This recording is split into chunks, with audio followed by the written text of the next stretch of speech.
We're trash, we're garbage, we're absolute piggies. We love rolling in the filth. Wrestling, Jackass, monster trucks. We love low-tier, bare entertainment over here, and parody movies are the fullest appreciation of this. Not another teen movie, Scary Movie 2, Dance Flick, superhero movie. Guys, bros, ladies, superhero movie. I can confirm, I just watched this again, this is still so good. So when I heard Scary Movie 6 was coming back, just know my body was ready for this.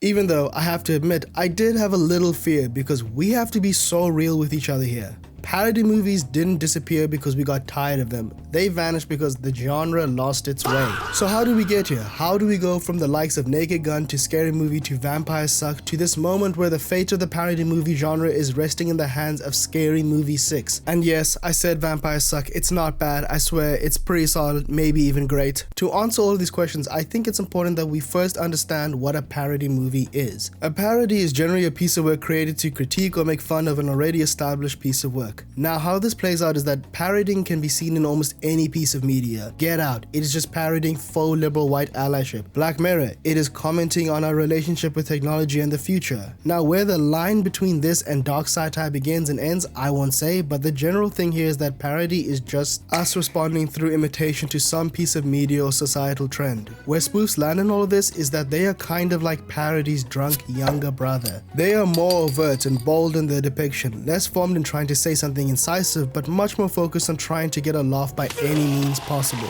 All spoofs are parodies, but not all parodies are spoofs. But for our purposes, we will be using the terms interchangeably, and in general, when people talk about these things, they don't really make that distinction. Now getting into it, why people like spoof movies is because they are a collaboration of almost every type of humor you can think of. You've got reference humor. Are you seriously sawing the Vindicators? The slapstick. Boy. Wordplay. Can you fly this plane and land it?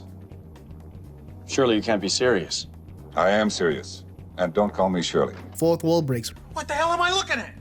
When does this happen in the movie? Edgy shock humor and so much more. They work so well because they operate as a place to let your hair down. The stakes are never that high. There is inherent endearingness to playing off of IP that we already have some familiarity and love for. And additionally, these movies work as time capsules, mosaics of the true cultural sensibilities of the time. Yes, all media reflects the concerns of the time, but I think spoof movies work down to the individual level. You can tell a lot about a person and the things they value and the beliefs they have by the things they think are appropriate to laugh at and what they think are not. The same person who would make a joke about like Islam wouldn't think it is appropriate to joke about Christianity, because now it's personal, now it's real and means something. And in the same way, movies like Airplane were spoofing Zero Hour, but more generally the disaster movies coming out at the time, born out of the anxieties people felt about terrorism and general social disorder, movies that me and you grew up with were doing the same thing. Take, for example, a movie like Soul Plane. I like this film. I love the music by RZA, I love the fact that Snoop Dogg is in this, I even like Kevin Hart in this.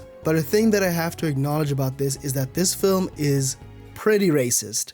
Now hold on, I know when we talk about racism people get a little bit weird, but let me land. I like a lot of the humor found in the 2000s, flawed as it may be, but the thing that colors much of my perspective on a film like Soul Plane is that when I'm watching it, I'm seeing it as an absurdist interpretation of the wildly ridiculous nature that is prejudice and stereotyping. When I see the rims on the plane wheels, I'm seeing this as a celebration of the silliness of generalizations, and with the black director and majority black cast, I assume that's the way they saw it too. Even though in 2026, we don't really know how these guys are. I really probably shouldn't. But anyway, all of this is part of the dangerous dance you play with these types of films because you never know if someone is watching it the same way you are. It's a treacherous place. This concept is the only reason why when Will Smith smacked the shit out of Chris Rock, I was like, fair enough. Because I swear there is a direct correlation between his black people vs N-words bit and the onslaught of racism I have to see whenever any black person does anything wrong. Eddie Murphy, watch out, you will be held accountable for Norbit. All of this I am coming to say that humor reflects the culture of the time, and during the early 2000s, when we were watching these parody films, the culture was insane. This was Y2K, Attitude Era, the more era, where we were all thrown into this crazy landscape where TV was breaking conventions. Never before before had we been able to be this rude, over the top, vulgar in a highly connected way, and the parody movies of the 2000s reflect that. Before, parody movies were somewhat composed affairs, where yes, the jokes would be hyper frequent and exaggerated, but now they had to be 10 times louder, 10 times more in your face. Take this visual joke from the movie Naked Gun and compare it to something found in Meet the Spartans. Doesn't make sense, you know. Good policeman, bright future.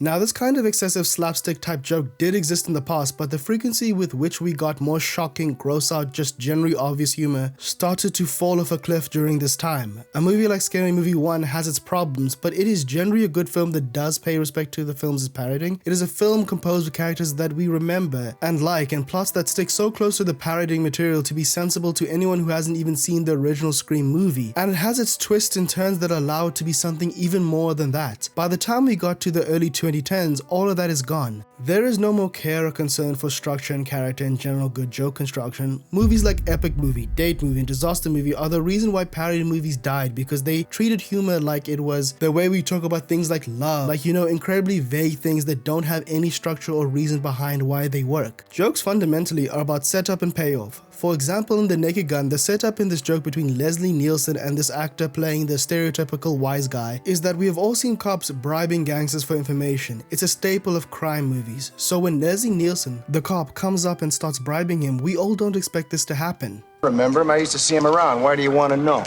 I can't tell you that. Well, maybe this'll help. I really don't think I should. Yeah, you still don't think so? All right, his name is Nordberg. He's a cop. The payoff is in the surprise, in the reversal of the interaction, and most importantly, the fact that the actors don't break. They don't draw attention to the joke. Because when you do that, you rob me of the humor, you force me into the reality that this is a joke, we're in joking time, and you must laugh. It's the same thing with laugh tracks. Laugh tracks do have their place and utility. They are trying to replicate the theater experience. This can be good, but where it doesn't feel good is when upon reflection, you see that the joke told was very, very bad. No one likes to feel like they were duped, like they were cheated into a laugh, or that the entertainment didn't earn it honestly. And the parody movies of the late 2000s and early 2010s didn't earn it honestly. So much of the jokes of this time were, hey, look at this thing you know, jangle keys, haha, look at Britney Spears, isn't she weird and cringe? Never mind the fact that she's lost custody of her kids, never mind the paparazzi's insane harassment of her, and don't mind the fact that this has literally nothing to do with the plot or make any sense for a parody movie of the 300 movie. All of this is part of why parody movies died, and to my mind, there was also a significant breakdown in the execution of simple comedic elements. For example, and we're gonna look over a few of these, slapstick. Slapstick isn't just funny because I'm seeing someone get hurt. It's funny because it works within an internal logic of reality. When I see O.J. Simpson, yeah, parody films are just a who's who of terrible people, what are you gonna do? When I see him kick in a door and his foot breaks through it instead, it's not just funny to see that, it's also working off my knowledge of detectives in films generally being these composed, hyper-competent people, and when scenes like this go down, it's usually an epic culmination of things, so when it's flipped, it's funny. There's an internal reasoning of why I'm seeing this in the film that doesn't track into the endless kicks, punches, nut taps of the modern spoofs that want to draw all your attention to it. In the good ones, slapstick is a precise, metered break from reality. In the bad ones, it's just part of the landscape. When everything is chaos, nothing is surprising.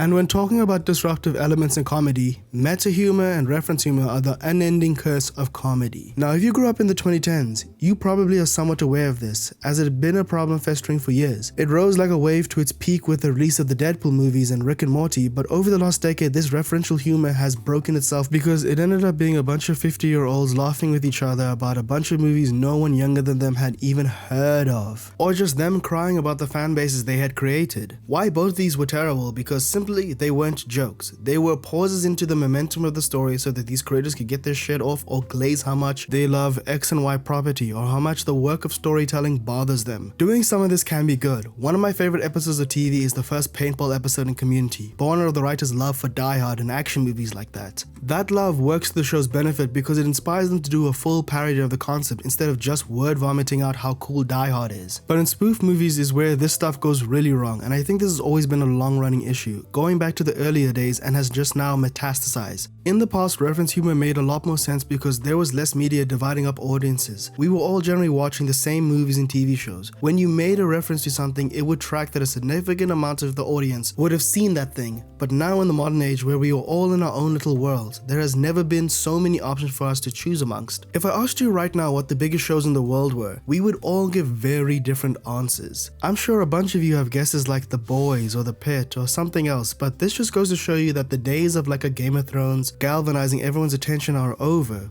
We are all separated in our own media bubbles, so this referential humor bit lands at a much lower hit rate. And in meta humor, this breakout, this acknowledgement of this being a film that you are watching was novel at the time, but at this time, we are all so aware of the tropes and structures of stories that it just becomes grinding. Like, you don't need to watch The Odyssey. You've already watched The Odyssey when it was called A New Hope, when it was called The Lord of the Rings, when it was called Harry Potter. So honestly guys, you might as well release your tickets for the movie so I don't have to watch it like this at 3 in the morning. And finally, the last comedic element I want to talk about before I get into Scary Movie 6 directly, I promise all of this has been leading somewhere, is edgy shock humor.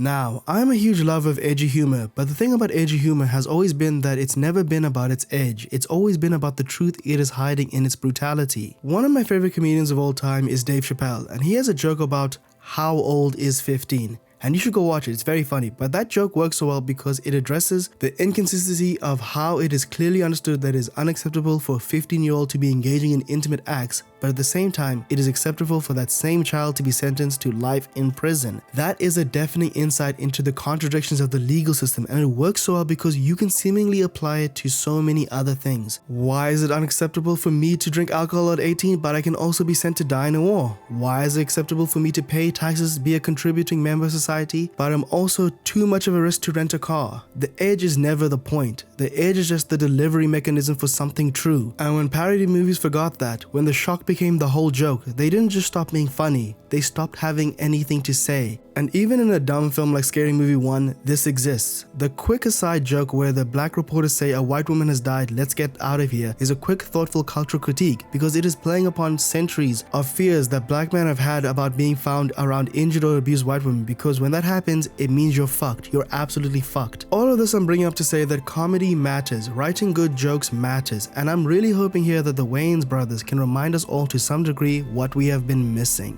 And so, I have to say that after watching Scary Movie 6, I can say that this film is bad. I'm sorry guys, it was terrible. It was very, very bad. It wasn't some resurgence of comedy, some grand or even decent return to the big screen for the Wayans or this franchise. The jokes were horrible. The references were ancient. There is a World Star joke in here. Who the hell remembers what that is? There's a moment in this film where they talk about how Judd Apatow films are noted as highbrow humor. 1. I don't think anyone has ever thought that the guy who wrote The 40-Year-Old Virgin was some peak elevated humor guy. And also, who has thought about Judd Apatow in the last decade? Most teenagers probably know his daughter better than they know him. Let's just be so serious. This movie is a nonsense cavalcade of all the worst habits of 2000 spoof movies I've talked about before. There are so many non sequiturs in here to shoehorn endless meaningless references that it makes the plot and characters simultaneously confusing and weirdly standard. Which is so strange because say what you will about the original two Scary Movie films, the characters and plots had some substance to them. We all remember the ending of Scary Movie 1. We all showed up and showed out for this film because these characters were endearing. Cindy and Brenda were iconic.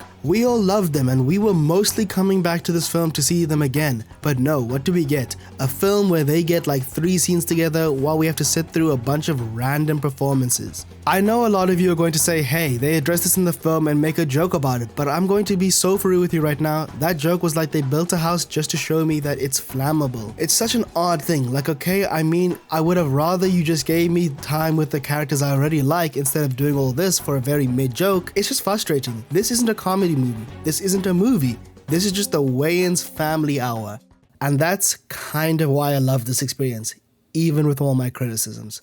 Look, I'm not going to sugarcoat it and say that this is a good movie and the people who haven't seen the originals or have that nostalgia should go see it. Genuinely, if you're a teenager, please don't see this because me, the millennials and zillennials will never be able to dispute our unk allegations after this. But I do think this movie is important, maybe not as a humorous thing, but as a statement about who the Wayans are and what they have contributed to the landscape of comedy. I assume a lot of people watching this might not know who the Wayans are. Yes, you might know them from White Chicks or Scary Movie or this and that, but I want to make it very clear here. The Wayans are some of the most important people not just to comedy but to culture in the 21st century. You might think you haven't interacted with them or been touched by their work, but you have. If you've watched a parody movie since like 1996 or watched sketch comedy, which I'd argue is a precursor to all the internet famous comedians we watch on YouTube or Vine or TikTok now, you have interacted in some way with the Wayans. This family is so important because they are a masterclass on putting other people on, letting your legacy be something beyond just you. Jim Carrey, Jamie Foxx, Rosie Perez, Jennifer Lopez, Tommy Davidson, Kelly Caulfield Park, David Alan Grier. You know the doctor from yours and mine's current favorite running sitcom? Yeah, he started out with them. That many people getting put on from a show that only lasted 4 years tells you something about the way that they were willing to let people stand up and show out on their shows. Anna Faris and Regina Hall also, just from Scary Movie, and Terry Crews from White Chicks. This family has always allowed other people to benefit from their work, and from all of that, what do they get? Their show in living color cancelled, Scary Movie taken from them, and worse, clones replicating it, and all that art that they've made denigrated to low-brow schlock. I'm sorry, if you think that Scary Movie 1 and 2 are 5 out of 10 movies, that's on you being completely out of touch at the time and a huge revisionist history guy. Not many mediocre things are able to live so long in our cultural memory. It's been years, and I know for a fact that when we saw that White Chicks callback in this movie, we all smiled. It's been years, and I know when we saw Cindy and Brenda together, we all felt glad.